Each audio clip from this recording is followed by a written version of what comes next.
Saya Muhammad Nazmi Baramli. Seterusnya saya akan masuk kepada mengkaji dua lautan yang terpisah.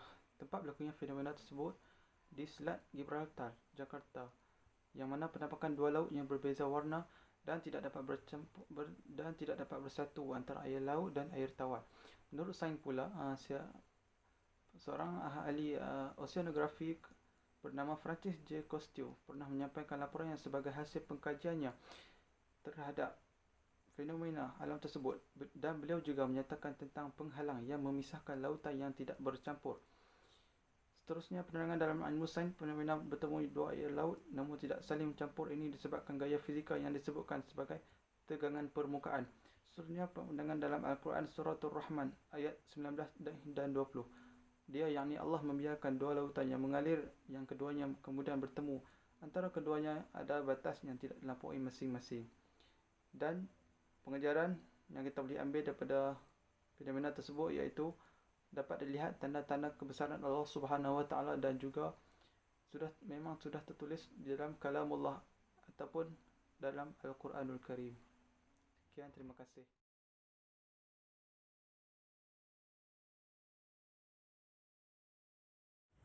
Okay. Saya akan membincangkan ataupun mengupas tentang tajuk iaitu kemunculan api di dalam lautan. Okay. Api ini dan air ini merupakan sesuatu hal yang bertentangan, di mana kita tahu bahawa bila ada api, lepas tu bila ada air akan memadamkan api. Dan api ini hanya untuk sebagai penguapan ya dalam proses time, iaitu kita boiling, kita mendidih, panaskan, kita didihkan. Okey.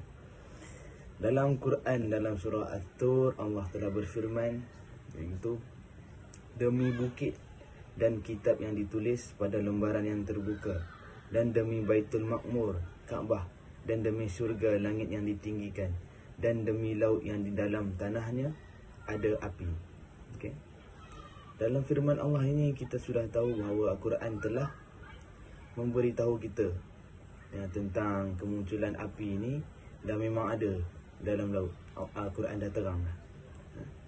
Lepas tu manusia mula mengkaji sastrawan orang putih, dia mula mengkaji tentang kemunculan api ini pada tahun 1990-an pertengahan tahun itu, dan mereka menumbuhkan api ini bahawanya kiranya api ini di dalam air, dalam laut gunung berapi, sekitarnya kan ada laut dan sebabkan gunung-gunung tu dia mempunyai retakan dan menyebabkan lava tu keluar dalam air dan Celsius untuk darjah api dalam air tersebut mencapai 1000 darjah Celsius panas. Okay.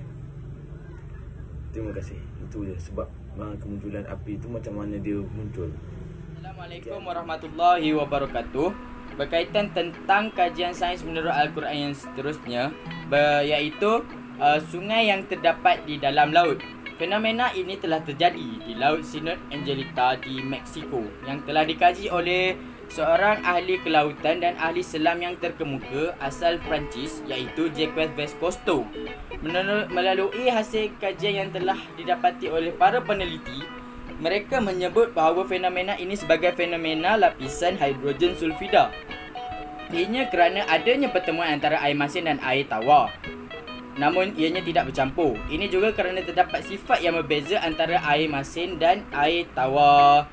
Hal ini juga disebabkan oleh daya fizikal yang dipanggil tekanan permukaan yang terjadi kerana terdapat perbezaan terhadap ketumpatan air. Di pandangan Al-Quran juga terdapat ayat yang menjelaskan tentang fenomena ini, iaitu dalam surah Al-Furqan ayat 53 yang berbunyi, dan dialah yang membiarkan dua laut mengalir, yakni berdampingan, yang ini tawar lagi segar dan yang lain asin lagi pahit, dan dia jadikan antara keduanya dinding dan batas yang menghalangi. Kemudian di dalam surah Ar-Rahman ayat 19 hingga 20 yang berbunyi, dia membiarkan dua lautan mengalir, yang keduanya kemudian bertemu. Antara keduanya ada batas yang tidak dilampaui masing-masing. Okey, menurut Tahir Ibn Ashur, Terdapat berkaitan bahawa fenomena ini dengan dakwah Islam di Mekah ketika zaman Rasulullah. Beliau telah menafsir bahawa perumpamaan antara kaum mukmin dan kafir yang serupa dengan laut dan sungai. Sungai yang tawar diibaratkan sebagai iman yang dimiliki oleh kaum mukmin dan laut yang masin ibarat kaum kafir. Allah mencipta penghalang antara keduanya sehingga sungai yang tawar tidak dapat diasinkan oleh laut. Begitu juga kaum kafir yang tidak dapat memasukkan kekufurannya kepada kaum mukmin. Kesimpulannya, berdasarkan fenomena ini, dapat dilihat bahawa ia merupakan salah satu bukti daripada kekuasaan Allah Subhanahu Wa Taala, kerana setiap apa yang tercipta di atas dunia ini bukan terjadi secara kebetulan melainkan dengan ketentuan dan perancangan yang telah ditetapkan oleh Allah Subhanahu Wa Taala. Wallahu a'lam bissawab. Assalamualaikum warahmatullahi wabarakatuh.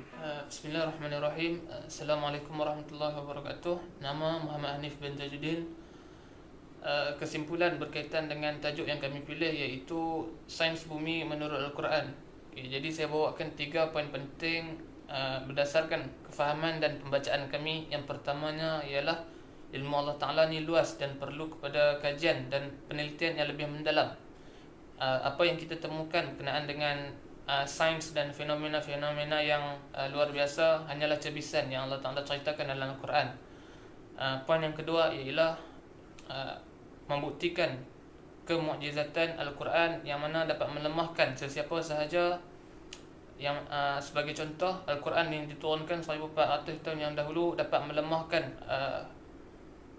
kaum kafir Quraisy yang membanggakan bahasa dan sastra mereka.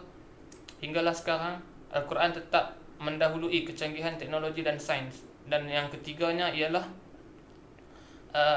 mempelajari ilmu sains ini tidak salah selagi mana ia tidak bercanggah dengan pandangan Al-Quran. Benda yang bercanggah contohnya seperti teori Charles Darwin yang mengatakan bahawa manusia ni, revolusi manusia berasal daripada burung. Itu yang salah. Jadi itu saja sekadar perkongsian. Sekian, terima kasih.